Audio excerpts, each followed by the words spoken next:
हुआ क्या, सऊदियों पे एक ईरान से जहाज चलता है, ईरान के पास पैसे आ गए, उन्होंने महान एयर का एक जहाज हूतियों को भेज दिया। हूतियों उसमें 300-400 लोग बिठा दिए जो death to America death to Israel के गाने गा रहे थे। जैसे हम गाते हैं ना, हम तुम एक कमरे में बंद हो चाबी खो जाए, मतलब बॉबी का गाना है, या वो हमारा गाना तेरी मिट्टी में मिल जाऊं गुल बन के मैं खिल जाऊं, वो कहते हैं death to America death to Israel, बड़े सुर में गाते हैं, मैंने देखा, अच्छा सुर था। तो अब ये लोग, इनको जहाज में बिठा के भेजा गया सना। सना में नीचे उस जहाज के हथियार थे, पैसे भी भेजे गए। हूतियों के पास ना हथियार थे ना पैसे थे, और मैंने आपको बताया हूती नहीं लड़ रहे, ना उनके पास हथियार है ना पैसे, इसीलिए हूती नहीं लड़ रहे, हूतियों की तूती बंद होगी और एक ही लीडर बचा है। ठीक है जी। तो इंटेलिजेंस आया, 99% ये माना जाता है इंटेलिजेंस इजरायलियों ने दिया, best in the business. CIA को दिया, ट्रंप को दिया, सऊदियों को गया, यहां से यमन की जो सरकार है उनको गया। तो सऊदियों ने बॉम्बिंग की ट्रंप के संरक्षण से, ट्रंप के आशीर्वाद से।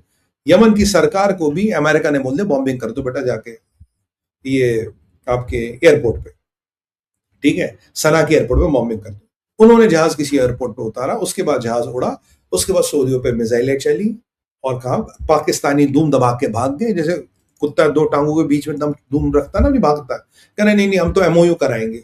तो पाकिस्तान की खूब खिल्ली उठी, भैया तुम्हारा मिलिट्री पैक्ट है। वैसे पाकिस्तानियों ने बाय द वे कुवैत को अप्रोच किया मिलिट्री पैक्ट के लिए, अब हम तुम्हारे साथ गुड मिलिट्री। मुझे लगता पाकिस्तानियों को लग गया ये सऊदी वोदी पैसे नहीं देंगे, इनकी औकात हमारी दिख गई, चलो कुवैतियों का बेवकूफ बनाते।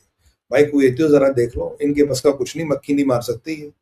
अब इनकी आज आपको कहानी सुनाऊंगा ना, भाई गॉड आप हैरान हो जाओगे किस मिट्टी के बने हैं। एनीवे, तो पाकिस्तानी धूम दबा के भाग गए, अमेरिका ने किया, और अब हूतियों ने किया अटैक। देखिए हूतियों का जो असला है उसकी 80% प्रायोरिटी बारबर मंडेल बंद करना। कल हूतियों ईरान ने कहा था अगर हमारे इंफ्रा पे अटैक है बारबर मंडेल बंद कर।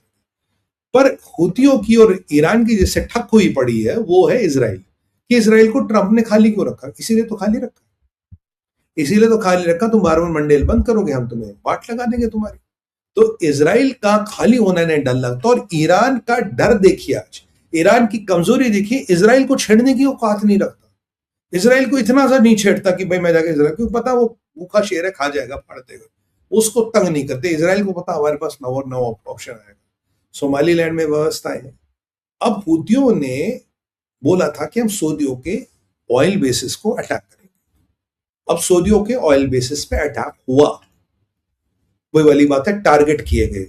टारगेट करना और हिट करना दो अलग अलग बात है। टारगेट तो भाई अब किसी को भी कर लो, हिट करना वो बड़ी बात है। आपने टारगेट किया, क्या आप हिट कर पा रहे हो? नहीं, आप हिट नहीं कर पा रहे। अब यहां 3 लोग इन्वॉल्व होते हैं, ये बहुत बड़ा इतिहास लिखा जा रहा। पाकिस्तानी जो भी सुन रहा अभी वो मेरी बात सुनेगा तो वो सीधा जो उसके घर के बाहर जो सीवर का ढक्कन खुला उसमें कूद के मर जाएगा।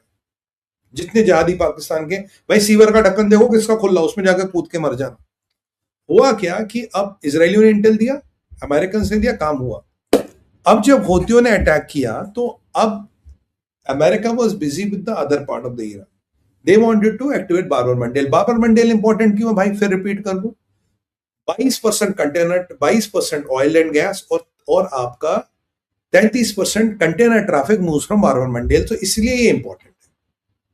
अब क्या हुआ, हूतियों ने कहा कि अब सऊदियों का वाट लगाते, क्योंकि ईरान ने कहा था अगर मेरा तेल नहीं बिकेगा मैं क्षेत्र में किसी का भी तेल बिकने नहीं दूंगा, सबकी दुकान बंद करा दूंगा। ये बिल्कुल सऊदियों ने कहा था, ईरानी ने कहा था, ईरान ने कहा मेरा तेल नहीं, मैं किसी का तेल नहीं बिकूंगा। अब हूतियों ने अटैक तो किया, और सऊदियों के ऑयल बेसिस पे किया जो नीचे के साइड है, और ये पॉपुलेशन है शिया डोमिनेटेड, यहां शिया ज्यादा है।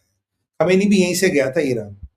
और जब इस पे अटैक किया गया तो अब अमेरिकन ने did what they could to deflect, और सऊदियों ने भी डिफ्लेक्ट किया, और the people who are giving information and deflecting those missiles, you know who were they were Saudi jets and they were Israeli jets.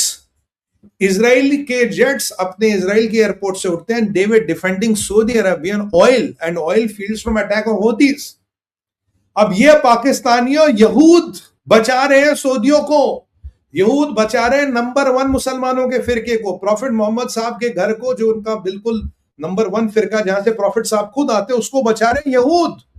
और क्रिश्चियनों की intelligence है, और सऊदी वाले खुद रहो, तुम्हारा जिहादी पाकिस्तान दुम दबा के भाग गया। वो कहते ना वो छोटे से कुत्ते को और पत्थर मार ऐसे भाग गया, वो कहना एमओयू कराऊंगा, और ये जॉइंट ऑपरेशन दुनिया की सुर्खियां बन गया। मतलब can you imagine Saudi jets and Israeli jets flying next to next and trying to protect Saudi. अब एड्रेस हर एक का देखो, इजराइल नहीं चाहता कि हूती एक्टिवेट हो और वो पार पसारे। हूतियों के लीडर को लेके इजराइलियों की डिक्लेरेशन आ गई, भाई इसका डीटीएच का नंबर हमने लिखवा दिया, कभी भी इसको इसकी रिजर्वेशन कंफर्मेशन करा देंगे। एक ही हूतियों का लीडर बचा है, ठीक है जी। अब सऊदियों का ये नहीं है कि हमारा शिया बेल्ट एक्टिवेट हो जाए और हमारे तेल के कुएं जल जाए, हम खाएंगे क्या कमाएंगे क्या, Saudi is not doing great. और यहां से समस्या है ईरान की, ईरान चाहता कि मैं नहीं तो कोई नहीं। तो पहली बार एक जॉइंट दुश्मन आइडेंटिफाई किया गया, Iran.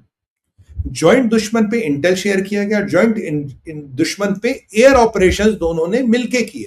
Both of the guys went and did the air operations side by side, Saudi jets and Israeli jets. मैंने कहा ना इस प्रकरण के बाद सऊदी इजराइल के बहुत करीब हो जाए, and will be happy person अगर ये हो जाए, there should be peace in the Middle East. और अब ये ईरानी और बौखला गए, तो जो हूतियों का अटैक था वो विफल हो गया। क्यों? हूतियों की प्रायोरिटी है बारवन मंडेल में ऐसी तैसी करना। अगर हथियार यहां बिक गए, नया हथियार आएगा नहीं, ब्लॉकेड लग चुका, अब माल मसाला आएगा नहीं। तो वैसे ईरानियों ने एक चालाकी की थी, 300-400 लोगों को जहाज में बिठा दिए और बोला भाई 400 लोग है जहाज में, तो you will not attack a civilian plane, but I am taking the decision. I think national security के लिए एनी डिसीजन इज ओके। जब 9/11 में अब अमेरिका के जहाज जा रहे थे वर्ल्ड ट्रेड सेंटर को के साथ हिट होने के लिए, ऐसा कहा जाता है American jets low them in the air, because ultimately outcome तो वही होना था ना। तो ये सऊदियों को करना चाहिए था, पर फिर वही होता जी मुसलमान हो गए। और यहां तो यहूद आ गए, मतलब यहूदों ने तुम्हारी ऐसी तैसी कर ली। और अब आपको समझ आया होगा मदीना मक्का में पेट्रियट मिसाइलें क्यों लगी है, किससे बचने के लिए। वो जो पाकिस्तान प्रोपेगेंडा चला रहा है हिंदुओं को मदीना मक्का पे कब्जा करना है, हमारा तो पूरा आदर सम्मान है, हम क्यों करेंगे कब्जा, इसराइल क्यों करेगा कब्जा। हाँ, इसराइल पे तैयब एर्दोगन को कब्जा करना है और उसके इंटीरियर मिनिस्टर को वहां का गवर्नर बनना है, भाई हमारी ऐसी कोई मंशा नहीं, हम जाति मानसिकता वाले लोग नहीं है। तो अब देखिए ये अंदरूनी बात है। अब मोहम्मद बिन सलमान भी सामने नहीं बोल सकते कि उनके नीचे ये आपके वहां है उनकी गद्दी हिला देंगे, तो Mohammed bin Salman is also very careful. तो ये ऑपरेशन बहुत बड़ा जबरदस्त ऑपरेशन है। इस ऑपरेशन के कुछ और डायमेंशन में बात करना चाहूंगा, पर मुझे आगे बढ़ना है, समय की सीमा नहीं है मेरे पास।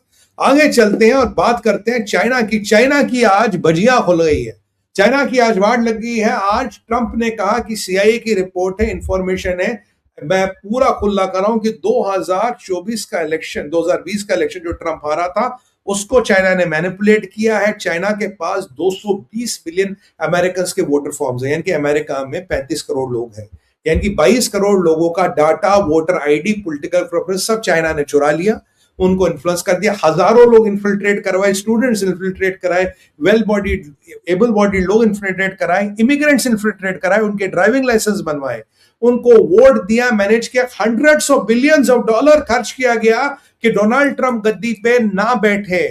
ईवीएम्स को मैनेज करना, मैनिपुलेट करना, और वो बंडलों के बंडलों जो अमेरिका में था ना, इलेक्टोरल बैलेट मिल गया, इलेक्टोरल बैलेट मिल गया, इलेक्टोरल बैलेट मिल गया, वो करना, everything was done, every rules were violated, और अमेरिका का सबसे बड़ा डाटा ब्रीच हुआ और चाइना ने किया। और इस रिपोर्ट में एक और बात है जो सीधा शी जिनपिंग पे निशाना है। पूछो कैसे? रिपोर्ट कहती है कि जब कोविड सार्स वायरस आया, हो जिनताओ बैठे थे चाइना में, उन्होंने दुनिया को बताया और वो वाकई बैट से आया था। अब ये जो वायरस था, ये बेसिकली ओबामा ने, डॉक्टर फाउची ने इसको फंड किया, ठीक है, ओबामा के टाइम में फाउची ने इसको फंड किया। और ये चाइना क्या कर रहा था, ये गेन ऑफ फंक्शन टेस्ट कर रहा था। तो गेन ऑफ फंक्शन की वायरस की क्षमता को बढ़ाना, बेसिकली एक बायोलॉजिकल वेपन बनाया जा रहा था। चाइना एक बायोलॉजिकल वेपन बना रहा था। कहते वहां लेबोरेटरी में 2 स्टोरीज है, नीचे वाली स्टोरी तक everybody was allowed, second story पे कोई नहीं जाता। तो चाइना में इस रिपोर्ट में जो 2-3 सनसनीखेज खुलासे, एक तो सेकंड स्टोरी पे कोई नहीं जाता, वो सिर्फ चाइनीज जाते थे। Bat women story created, Wuhan के स्टोरी क्रिएटेड, बैट स्टोरी, ये बैट से वायरस आया ही नहीं, ये वायरस लीक हुआ वुहान की लैब से। आइडिया था बायोलॉजिकल वेपन बनाना, लीक हो गया और चाइना इस बात को दबा गया।